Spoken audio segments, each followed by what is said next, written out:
On this day, May the 10th, humanity reached across the impossible and made it real. Steel rails stretched from ocean to ocean, stitching a nation together and shrinking a continent to mere days.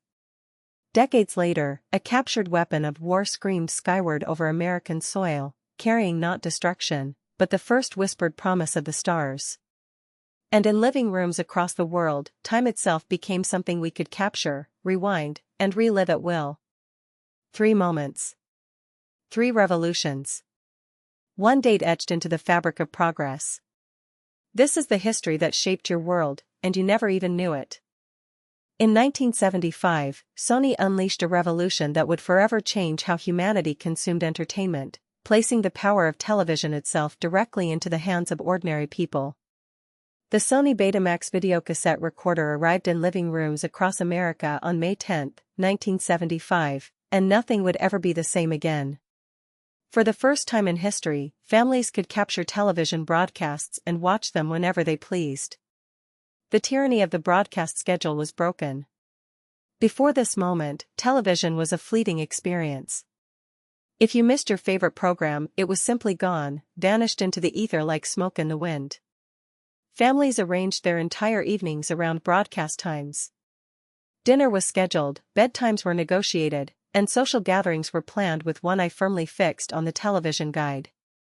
Miss it, and you might wait months, perhaps years, for a repeat. Sony's engineers in Tokyo had spent years perfecting this technology under the guidance of Norio Oga and his dedicated team. The challenge seemed almost impossible: compress the complex magnetic recording systems found in professional broadcast studios into a machine small enough to sit beneath a television set. The cassette format they developed was elegant, compact, and revolutionary. Simply slide in the tape, press record, and time itself seemed to bend to your will. The world watched in amazement as early adopters demonstrated this miraculous device. Parents recorded children's programs for Saturday mornings. Night shift workers captured late-night movies. For the first time, content was liberated from the constraints of time. Of course, not everyone welcomed this disruption. Hollywood studios trembled at the implications. Universal Pictures and Walt Disney would eventually take Sony to the Supreme Court, arguing that home recording constituted theft. In a landmark 1984 decision, the court ruled in Sony's favor, establishing the legal foundation for home recording that persists to this day. Though Betamax would eventually lose the infamous format war to JVC's VHS system, its legacy proved far more significant than market share. Sony had demonstrated something profound: consumers wanted control over their entertainment.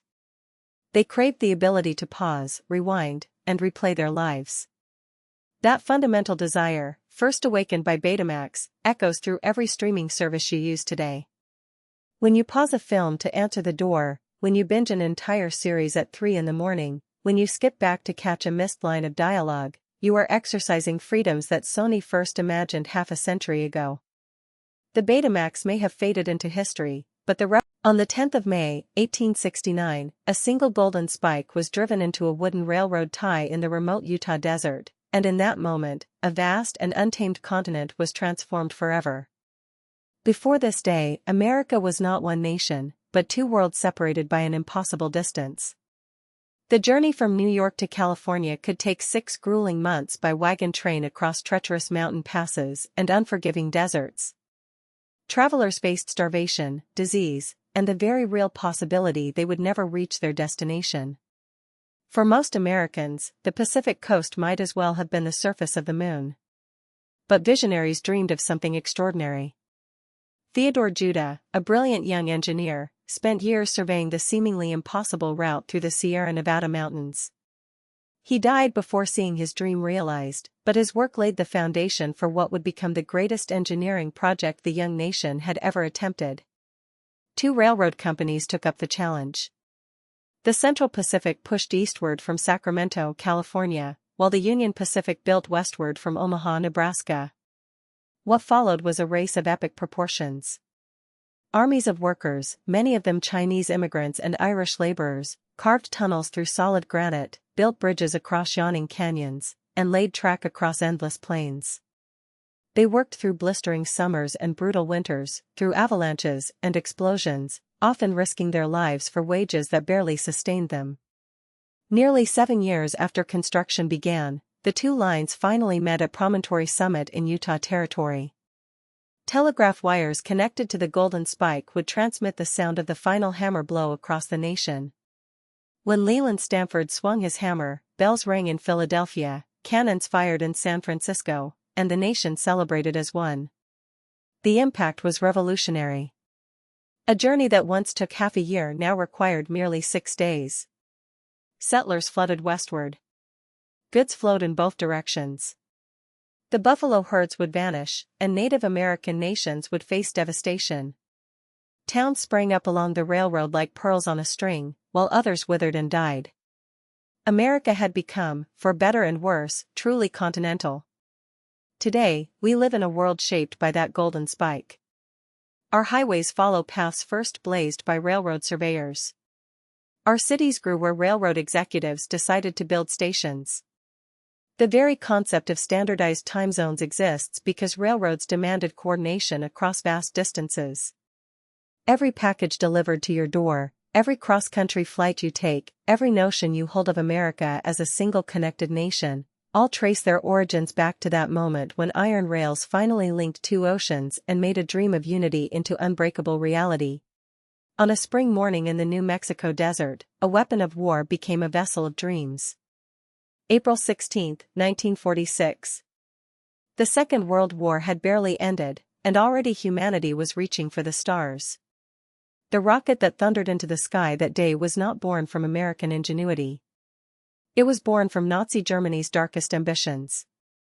The V2, or Vergeltungswaffe, meaning Vengeance Weapon 2, had terrorized London and Antwerp just months before.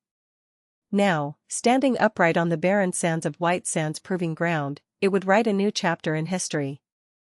But how did America come to possess Hitler's most advanced technology? In the chaos following Germany's defeat, the United States launched Operation Paperclip, a secret mission to capture German rocket scientists and their deadly creations. Among them was Wernher von Braun, the brilliant and controversial engineer who had designed the V2. Along with over 100 captured rockets, these scientists were brought to American soil, their knowledge too valuable to ignore. Before this moment, rockets were little more than glorified fireworks. The idea of breaking free from Earth's gravity belonged to science fiction, to the fevered dreams of writers like Jules Verne and H.G. Wells. Humanity had conquered the land, the sea, and the air. But space remained untouchable, unreachable, impossible. The V2 changed everything. Standing 46 feet tall and weighing nearly 13 tons, it was the first machine capable of crossing the boundary between our atmosphere and the void beyond. When that first American V2 roared to life and climbed into the heavens, it proved that the cosmos was not beyond our grasp.